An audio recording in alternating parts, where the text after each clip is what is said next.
దేవుడే మనందరితో మాట్లాడునుగాక.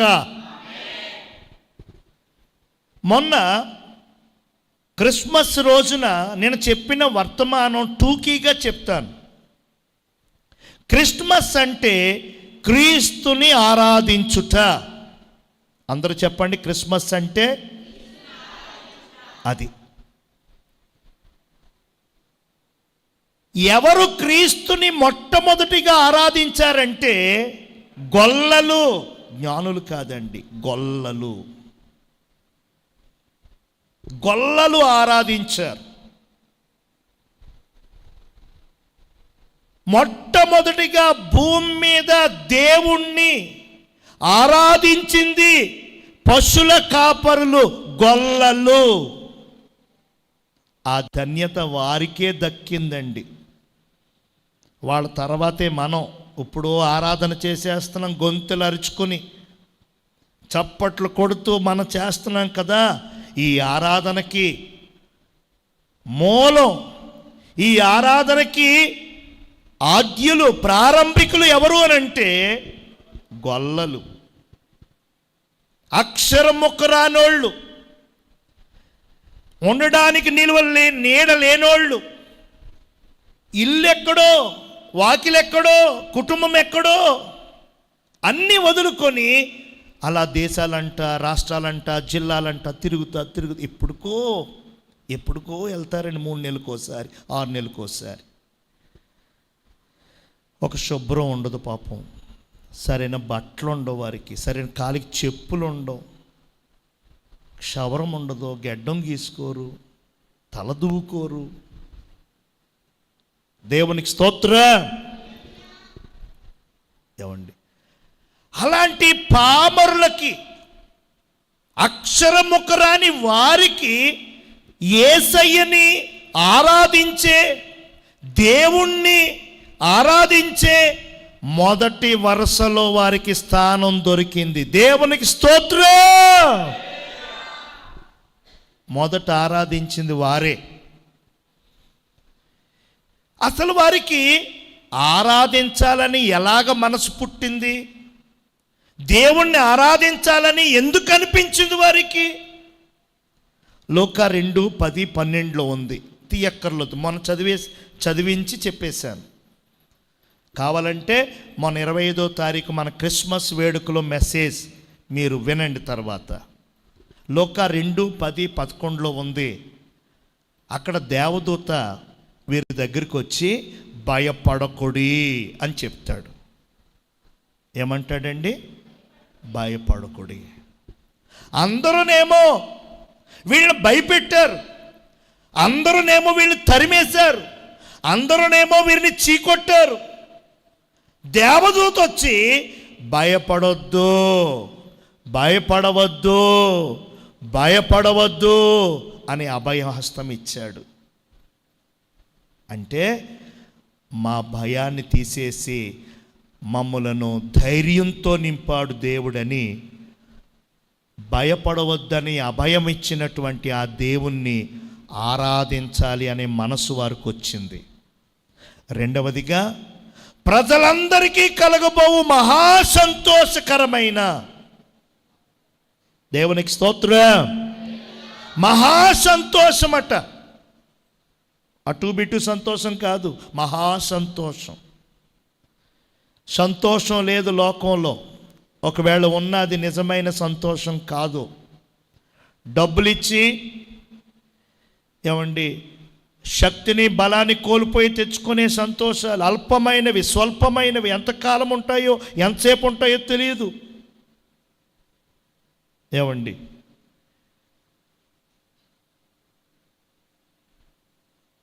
ఈ గొల్లలు దేవుణ్ణి ఆరాధించడానికి మనసు ఎలా వచ్చిందంటే, మాకు నిజమైన సంతోషం, మహా సంతోషాన్ని ఇచ్చాడు అని ఆ సంతోషాన్ని ఇచ్చిన దేవుణ్ణి ఆరాధించాలనే మనసు వారికి వచ్చింది. మూడోది, రక్షకుడు మీ కొరకు పుట్టాడు.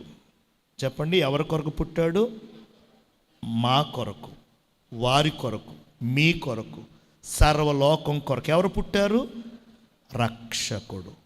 రక్షించటానికి, కాపాడడానికి, ఉద్ధరించటానికి, ఆదుకోవడానికి ఒక మహనీయుడు వెలిశాడు అనే ఈ మాట వారు దేవుణ్ణి ఆరాధించేటట్లుగా ప్రేరేపించింది.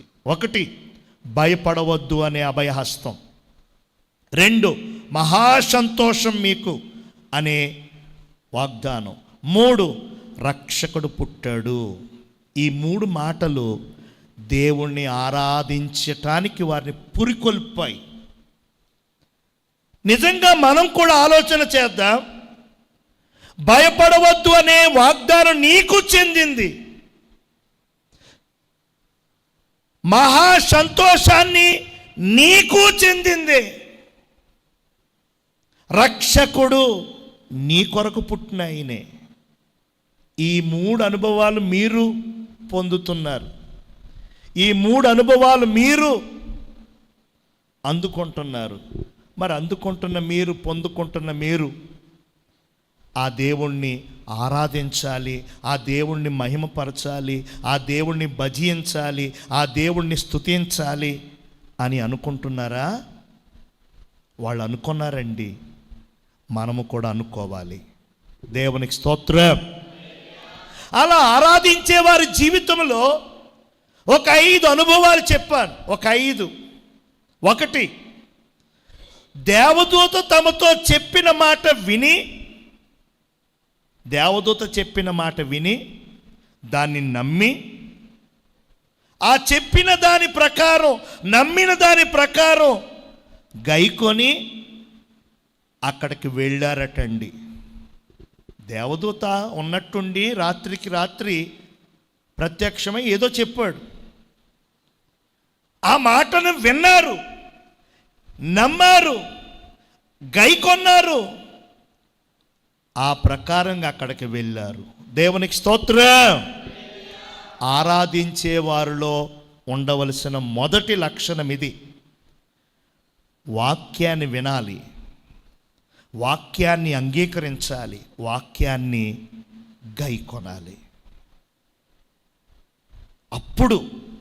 అప్పుడండి దేవునికి ఇష్టమైన ఆరాధన. వాక్యం వినరు కొందరు, వాక్యం చదవరు కొందరు, వాక్యాన్ని నమ్మరు కొందరు, వాక్యాన్ని గైకొనరు కొందరు. ఆరాధన ఆరాధన అంటారు. అది నామకే వాస్తు, పేరు మాత్రమే. దేవుని దగ్గరికి చేరే ఆరాధన, దేవుడు స్వీకరించి సంతోషించే ఆరాధన, ఎవరు వాక్యాన్ని నమ్ముతారో, ఎవరు వాక్యాన్ని వింటారో, ఎవరు వాక్యాన్ని గైకొంటారో వారి ఆరాధన. 2, తమ మందలను విడచి వెళ్ళారట. చెప్పండి, తమ మందలను విడచిపెట్టారు. ఎవరినన్నా అడ్జస్ట్మెంట్ చేశారో, ఎవరికి చేతుల కన్నా అప్పగించారో, ఏం చేశారో తెలియదు, మొత్తానికి మందను విడిచి వచ్చేసారండి. అంటే దాని అర్థం ఏంటో తెలుసా? దేవుని కోసం ఏదైనా సరే మనం వదిలిపెట్టే అనుభవంలోకి రావాలి. చాలామంది అది కావాలి, ఇది కావాలి. దేవుని కోసం, దేవుని సన్నిధి కోసం, దేవుని మందిరం కోసం ఒక చిన్న నష్టం, ఒక చిన్న సమస్య అంటే అబ్బే కుదరదండి, మందిరమైన మానేస్తాను కానండి, ప్రార్థన అయినా వదిలేస్తాను కానండి అంటున్నాం మనం. ఏమండి, వదలలేకపోతున్నాం మనం. లోకము కావాలి, దేవుడు కావాలి, లోక స్నేహాలు కావాలి, దేవుని స్నేహాలు కావాలి, అది కావాలి, ఇది కావాలి. 2 పడవల మీద కాలు. దేవునికి స్తోత్రం. మందలను విడచి వచ్చారు. 3, మూడో అనుభవం ఏంటో తెలుసా? గొల్లలకున్న అనుభవం. త్వరగా వెళ్ళి, చెప్పండి, త్వరగా చెప్పండి, త్వరగా. తీరుబడిగా కాదు, అడుగులో అడుగేసుకుంటూ కాదు, ముచ్చట్లు చెప్పుకుంటూ కాదు, త్వరగా రేపు వెళ్దాం, వచ్చే వారు వెళదాం, పై నెల వెళ్దాం, పైకడ చూసుకుందాం, అక్కడికి వెళ్దాం, ఇక్కడికి వెళ్దాం. కాదండి, త్వరగా త్వరగా. దేవునికి స్తోత్రం. భూమి మీద అన్ని సమయానికే మనం చేస్తాం. పిల్లల్ని బడికి పంపాలన్న సమయం, భర్తను డ్యూటీకి పంపాలన్న ఒక టైము, మీరు ఏదైనా ఊరు వెళ్ళాలన్నా బస్సుకి సమయానికి, మీరు ఎక్కడికన్నా దూరాత్రం వెళ్ళాలన్నా రైలుకు సమయానికి, విమానానికి ఇంకా ముందు. భూమి మీద ఆలస్యం చేసే స్థలం ఏదన్నా ఉన్నది అని అంటే దేవుని మందిరమేనండి. దేవుని మందిరానికే ఆలస్యం. అంతెందుకు, ఒక పుట్టినరోజు భోజనం చెప్పినా సరే, ఒక రజస్వల వేడుక భోజనం చెప్పినా సరే, ఒక పెళ్ళి, ఒక దినం 12 గంటలకని విందేస్తే 11 గంటలకల్లా హాజరైపోతున్నాం మనం. ఎందుకంటే ఐటమ్స్ దొరకవేమోనని. చెప్పండి, ఏం దొరకవని? ఐటమ్స్ దొరకవు, మూలుగులు గట్ట దొరకవు. కాబట్టి ఒక అడుగు ముందే, తప్పులేదు. మరి దేవుని మందిరానికి ఆ త్వరపడి వచ్చే గుణం, ముందుగా వచ్చే గుణం ఎందుకు రావట్లేదు? మందిరానికి వచ్చేటప్పుడేమో తాబేలు, మందిరాన్ని నుంచి ఇంటికి వెళ్ళేటప్పుడేమో చిరతపులి. దేవునికి స్తోత్రం. ఏవండి, కాస్త 10 నిమిషాలు, ఒక పావు గంట ఎక్కువైందో టైం అంక, సేవకులంక టైం అంక, బయట అంక, వీధంక, వంకంక. హల్లెలూయా. త్వరపడి వేగరమే, ఆలస్యం చేయకుండా వారు వెళ్ళిపోయారండి. రేపు వెళ్దాం, ఎల్లుండి వెళ్దాం అనుకోలేదు, వేగంగా త్వరగా వెళ్ళిపోయారు. ఆరాధించే వారికి ఉండాల్సిన 3వ లక్షణం తొందరగా, త్వరగా. నాలుగవది ప్రచురము చేశారట. చెప్పండి, 4వది అనౌన్స్ చేశారు, పబ్లిసిటీ చేశారు. వారు చూసింది, వారు విన్నది, వారు దేవదూత నుంచి పొందుకున్న దర్శనం, దేవదూత నుంచి పొందుకున్న స్వరం, ఇవన్నీ ప్రచురము చేశారు. ఆరాధించే వారికి కావలసిన 4వ అనుభవం ప్రచురము చేసే అనుభవం. 5వది చివరిగా దేవుణ్ణి మహిమపరుస్తూ స్తోత్రము చేయుచూ తిరిగి వెళ్ళిపోయారంట. హల్లెలూయా. ఏమండి, దేవుణ్ణి మహిమపరుస్తూ స్తోత్రము చేయుచు తిరిగి వెళ్ళారటండి. ఆరాధన చేసేవారి 5 శ్రేష్టమైన లక్షణాలు ఇవి. దీని రెఫరెన్స్లన్నీ మొన్న చెప్పాను. ఇప్పుడు దీంట్లో రెండో గుంపు, రెండవ భాగం. ఇప్పుడు మొట్టమొదట ఆరాధించింది ఎవరు అని అంటే గొల్లలు. తర్వాత ఆరాధించింది ఎవరు అని అంటే జ్ఞానులు. చెప్పండి, ఎవరు ఆరాధించారు? తీయండి, మత్తయి సువార్త 2వ అధ్యాయము 1 నుంచి 11 వచనాల వరకు. మీరేమీ చదవక్కర్లొద్దు, సమయం తక్కువగా ఉన్నది. నేనే అస్సలు పాయింట్ చదివేసి మీకు నేను వివరించుకుంటూ ముందుకెళ్ళిపోతాను. మత్తయి సువార్త 2వ అధ్యాయము 1 నుంచి. రాజైన హేరోదు దినముల యందు యోదయా దేశపు బెత్లెహేములో యేసును పుట్టిన పిమ్మట ఇదిగో తూర్పు దేశపు జ్ఞానులు యెరూషలేమునకు వచ్చి. చెప్పండి, తూర్పు దేశపు జ్ఞానులు యెరూషలేముకు వచ్చి. ఇదేదో గంటల్లోనో, పూటల్లోనో, రోజుల్లోనో జరిగింది కాదు ఇది. ఏమండి, జాగ్రత్తగా వినండి. తూర్పు దేశం ఎక్కడో, బెత్లెహేం ఎక్కడో. మొన్న సెప్టెంబర్ నెలలో మేము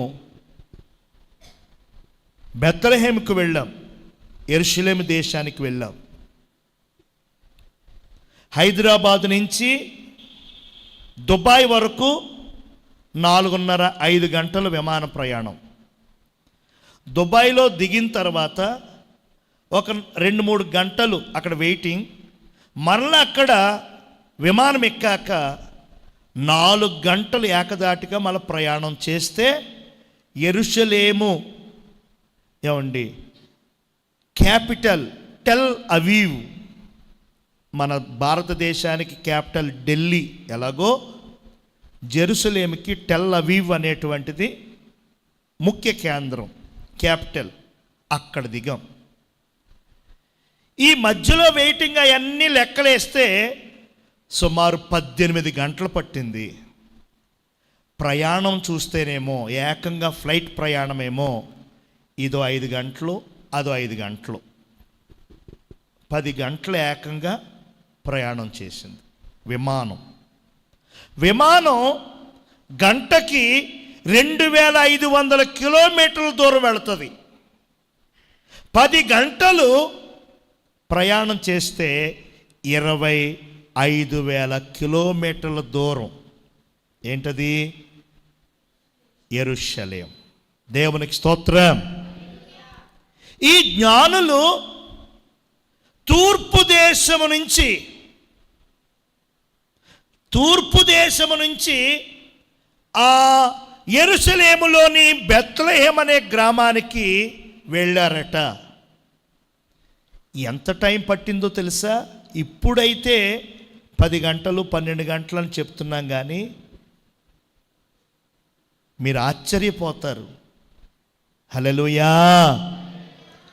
తూర్పు దేశం అంటే ఆ బెత్లెహేము యెరూషలేముకి తూర్పున మన ఆసియా ఖండమే ఉంది. మన ఆసియా ఖండమే, దానికి తూర్పు మనమే ఉన్నాం. ఇక్కడి నుంచి వెళ్ళారట. ఇప్పట్లాగా అప్పుడు విమానాలు లేవు, ఓడలు లేవు, బండ్లు లేవు, బస్సులు ఏమీ లేవు. ఎక్కడికెళ్ళి కాలినడక, రోడ్లు కూడా లేవు. బైబిల్ చెప్తుంది ఆ జ్ఞానులు 2 సంవత్సరాలు నడిచారటండి. చెప్పండి, ఎన్ని సంవత్సరాలు నడిచారు? దేవునికి స్తోత్రం. ప్రభువుని మొట్టమొదటిగా ఆరాధించింది గొల్లలైతే, ఆ తర్వాత ఆరాధించిన వారు జ్ఞానులు. వీరు ప్రభు పుట్టాడని ఎలా కనుక్కున్నారు? ఆకాశములో ఉన్నటువంటి ఆ నక్షత్రాన్ని చూసి. దేవునికి స్తోత్రం. ఆ నక్షత్రాన్ని చూసి గ్రంథాలు తీశారు, చరిత్రలన్నీ రాశారు, చూశారు. ఓ, రక్షకుడు పుట్టాడు, అభిషక్తుడు లోకానికి వచ్చాడు. చరిత్రలన్నీ నిదానించుకొని కన్ఫామ్ చేసుకొని 3 జ్ఞానులు బయలుదేరారండి. దేవునికి స్తోత్రం. 1 సంవత్సరానికి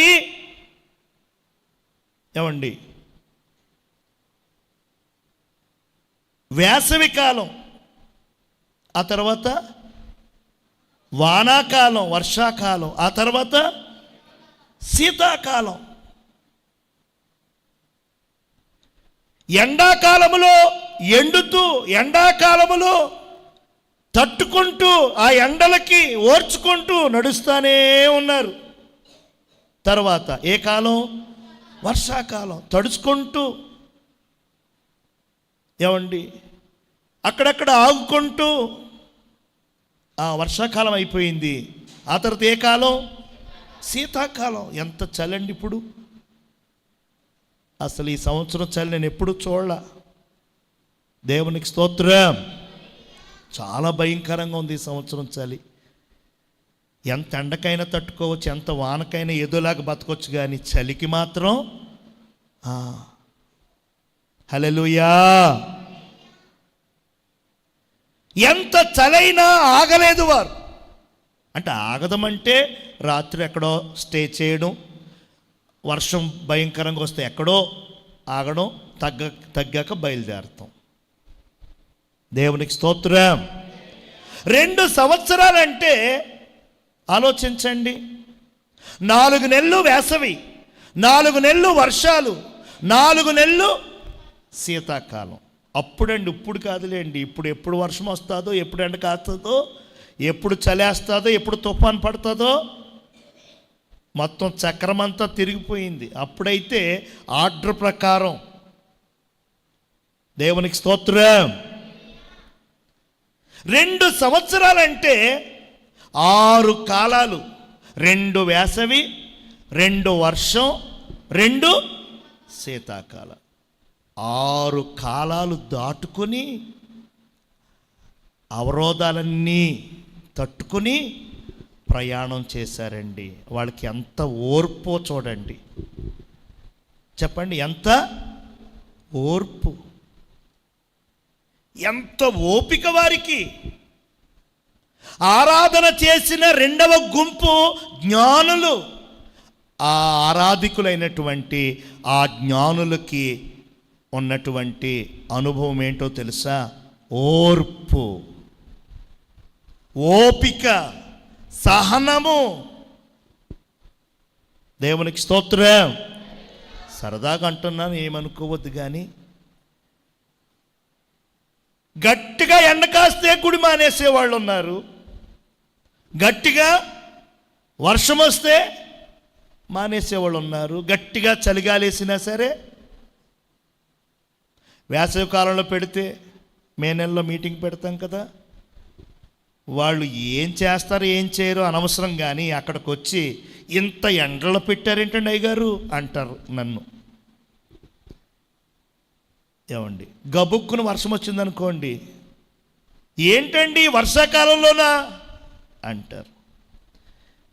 ఏదన్నా క్రిస్మస్ వేడుకలు, ఏదన్నా క్రిస్మస్ పెట్టామనుకోండి, బాబా ఇంత చలిగాలిలోనా, ఎంత తుఫాను పట్టినప్పుడా, ఇంత చలి అప్పుడా? ఏంటండి, వేసవకాలము వద్దంటివి, వర్షాకాలం వద్దంటివి, శీతాకాలం, ఇంకో కాలం ఉంది చెప్పనా, పోయే కాలం. ఈ 3 దాటైతే ఇంకేముందండి? ఆ కాలమే ఎదురుంది. మన సొంత పనులు ఆపం, మన వ్యక్తిగత ప్రయాణాలు ఆపం. వర్షమైనా, చలైనా, ఎండ అయినా, ఏదైనా సరే చక్కగా పెట్టుకుంటామండి. దేవుని కార్యక్రమాలకు మాత్రం ఓపిక ఉండదు. ఎండ కాస్తే రావు, చలిగాలి వేస్తే రావు, వర్షం వస్తే రావు. ఆరాధికులకు కావలసిన లక్షణం ఏంటంటే ఓరిమి, ఓర్పు, ఓపిక, సహనము. దేవునికి స్తోత్రం. ఏమండి, మైక్ ఇచ్చామనుకోండి, మైక్ రావట్లేదు అనుకోండి, అంతే మైక్ టపాలమని పడేస్తారు కింద. అది 2000, 3000, 5000, 5000, 6000 అనవసరం, టప్మని పడేస్తున్నారు కొంతమంది. మైక్ రావట్లేదనుకోండి, పాడటం మానేస్తున్నారు. మైకులు ఎందుకండి? గాత్రాలు ఉండగా అది వస్తే వస్తుంది, లేకపోతే లేదు. మైక్ వస్తే నేను పాడతాను, మ్యూజిక్ ఉంటేనే పాడతాను. అందరూ అన్నయ్య ఒక పాట ఇవ్వా, రమ్మ పాడు. ఇప్పుడు కాదన్నయ్య, ఏంటంటండి అందరు ప్రాణాలు తీయాలి మరి. దేవునికి స్తోత్రం. హల్లెలూయా. మంచి స్వరం, మంచి చదువు, జ్ఞానం ఉంది. దేవుని కోసం పాడకుండా, దేవుని సన్నిధిలో స్తుతించకుండా, హల్లెలూయా, అది లేదని మానేసి, ఇది లేదని మానేసి, వాళ్ళున్నారని మానేసి, వీళ్ళున్నారు అని మానేసి, మ్యూజిక్ లేదు అని మానేసి, వీడియో లేదు అని మానేసి, నువ్వు పాడాల్సింది దేవుని కోసమా, వాటి కోసమా? జ్ఞానులు బయలుదేరారు, వారి ప్రయాణం వేసవకాలం వచ్చింది, ఆగలేదు. వర్షాకాలం వచ్చింది, ఆగలేదు. శీతాకాలం వచ్చింది, ఆగలేదు. మరుసటి ఏడు వచ్చింది, మళ్ళా వేసవకాలం స్టార్ట్, మళ్ళా వర్షాకాలం స్టార్ట్, మళ్ళా శీతాకాలం స్టార్ట్. అస్సలు ఓరిమి, ఓర్పు, సహనము దేవుణ్ణి ఆరాధించే వారికి కావలసిన లక్షణం. ఆ లక్షణం ఈ రెండవ గుంపు జ్ఞానులకి ఉంది. దేవునికి స్తోత్రం చెప్పండి. హల్లెలూయా. రెండవదిగా చూడండి, యూదుల రాజుగా పుట్టినవాడు ఎక్కడున్నాడు? తూర్పు దిక్కున మేము ఆయన నక్షత్రము చూచి ఆయనను పూజింపవచ్చితిమనిరి. గట్టిగా స్తోత్రం చెప్పండి. దేన్ని చూసి వచ్చారట వాళ్ళు? చెప్పండి. దేన్ని చూసి వచ్చారట? ఆరాధించడానికే బయలుదేరారు, సేవించడానికే బయలుదేరారు, మహింపరచడానికే బయలుదేరారు, ఇంకేవో చేయడానికి బయలుదేరారు. కానీ దేన్ని చూసుకుంటూ, దేన్ని వెంబడించుకుంటూ, దేన్ని అనుసరిస్తూ వచ్చారు అని అంటే ఒక నక్షత్రం. మామూలు నక్షత్రం కాదండి అది. దేవునికి స్తోత్రం. దారి చూపెట్టిన నక్షత్రం, గమ్యానికి చేర్చిన నక్షత్రం, యేసును చూపించిన నక్షత్రం. యేసును చూపించి యేసును కలిపే వరకు కనపడిందండి నక్షత్రం. హల్లెలూయా. ఏంటో తెలుసా నక్షత్రం? ఏమనుకోవద్దండి, నిజమిది. నక్షత్రము దైవజనుడు. నక్షత్రము దైవజనుడు. దేవునికి స్తోత్రం. కొంతమంది దైవజనుడు అంటే అస్సలు ఇష్టం ఉండదండి. దైవజనుడు అంటే బాగా చులకనండి. దైవజనురాలు అంటే లెక్కే లేదండి, విలువే లేదండి. ఏదో వాళ్ళ ఇంట్లో పడి అన్నీ తినేస్తామనుకుంటారు, బీరువాలో పడి బంగారాలు తీసుకెళ్ళిపోతామనుకుంటారు, ఏంటో తెలియదు. కానీ సేవకులంటే, దైవజనులంటే కనీసం కుటుంబంలో ఫ్యామిలీ మెంబర్గా కూడా చూడట్లేదు. దేవునికి స్తోత్రం. ఒక్క మాట నిన్ను సరిచేయడానికి, ఒక్క మాట నిన్ను ఉపదేశించడానికి, ఒక్క మాట నీ మేలు కోరి, నీ క్షేమం కోరి చెబితే అలక, కోపం, వెనకాల సణుగుడు, వెనకాల గొనుగుడు. పైకి ఒకలాగా ఉంటారు, వెనకాల ఒకలాగా. పైకి ఒకలాగా మాట్లాడతారు, వెనకాల ఈడా ఇదా. దేవునికి స్తోత్రం. నక్షత్రాన్ని చూశారండి, నక్షత్రం యొక్క చరిత్ర అంతా తెలుసుకున్నారు.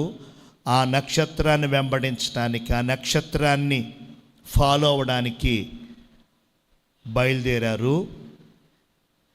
ఆ నక్షత్రం యేసయ్యను చేర్చే వరకు వారు వదలలేదు. ఆ నక్షత్రం కూడా వారిని గమ్యం చేర్చే వరకు వదలలేదు. దేవునికి స్తోత్రం.